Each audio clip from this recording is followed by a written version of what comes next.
Bismillahirrahmanirrahim. Assalamualaikum warahmatullahi wabarakatuh. Bertemu lagi kita di materi kali ini, yaitu tentang muslimah pengukir sejarah. Dalam surah At-Tahrim ayat 111, Allah mengingatkan kita agar belajar dari kisah orang-orang terdahulu. Banyak sejarah yang terukir dan banyak hikmah yang bisa diambil. Satu di antaranya adalah tentang peranan perempuan dalam sejarah Islam.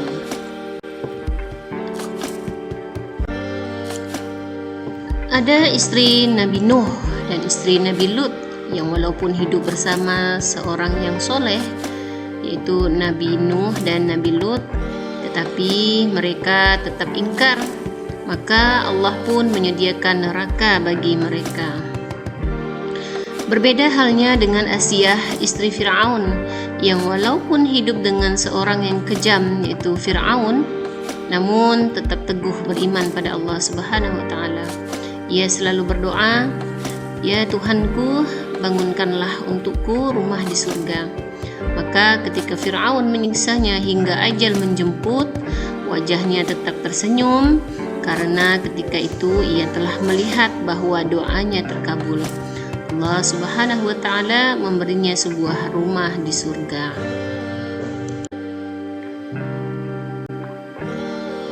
Anak-anak Nabi Nuh dan Nabi Lut yang ingkar juga ikut ke neraka bersama ibu mereka.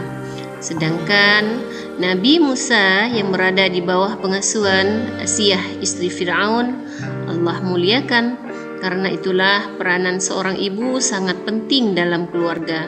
Peranan wanita sangat penting dalam rumah tangga.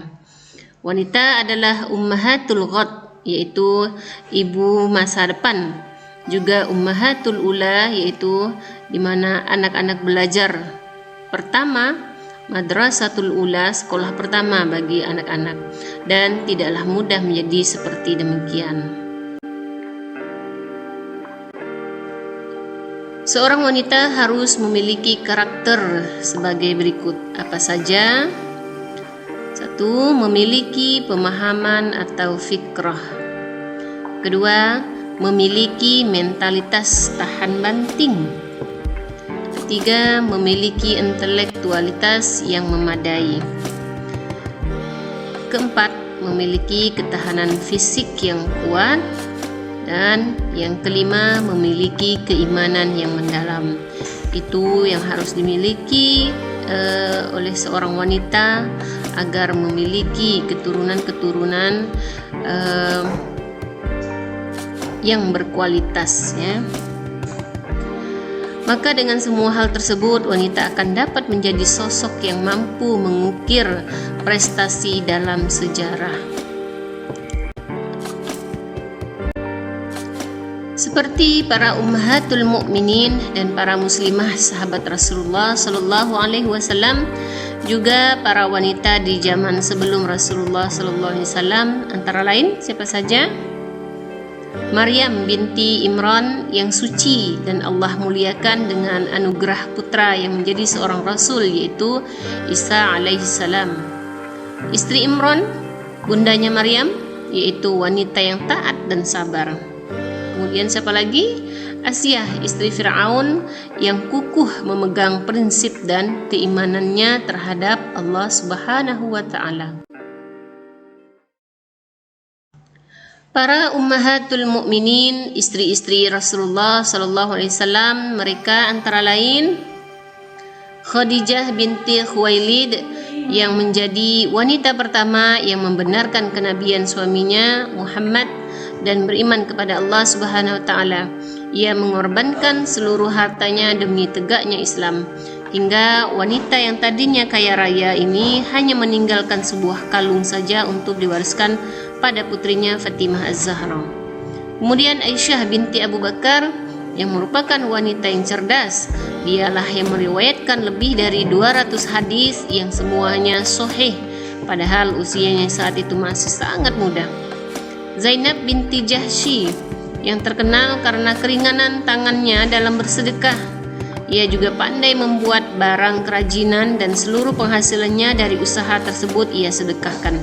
Sehingga benarlah sabda Rasulullah sallallahu alaihi wasallam bahwa istri beliau yang pertama kali akan menyusul beliau setelah beliau wafat adalah yang paling ringan tangannya di antara istri-istri beliau yang lainnya, dan itulah Zainab binti Jahsy.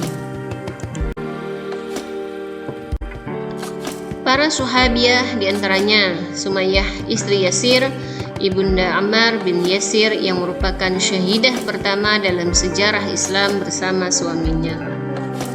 Asma binti Abu Bakar yang bermental baja. Walaupun beliau dalam keadaan hamil tua, tetapi beliau tetap melaksanakan hijrah ketika perintah itu datang. Padahal jalan yang harus ditempuh bukanlah medan yang mudah. Dan masih banyak lagi muslimah tangguh yang tidak dapat disebutkan di sini satu persatu. Mereka memiliki kualitas keimanan yang tinggi, intelektual dan mental yang kuat. Semoga Allah merahmati mereka dan menjadikan kita wanita yang solehah sekaligus muslimah yang kuat. Amin ya Allah ya Rabbal Alamin. Kita cukupkan dengan hamdalah alhamdulillahirabbil alamin. Assalamualaikum warahmatullahi wabarakatuh.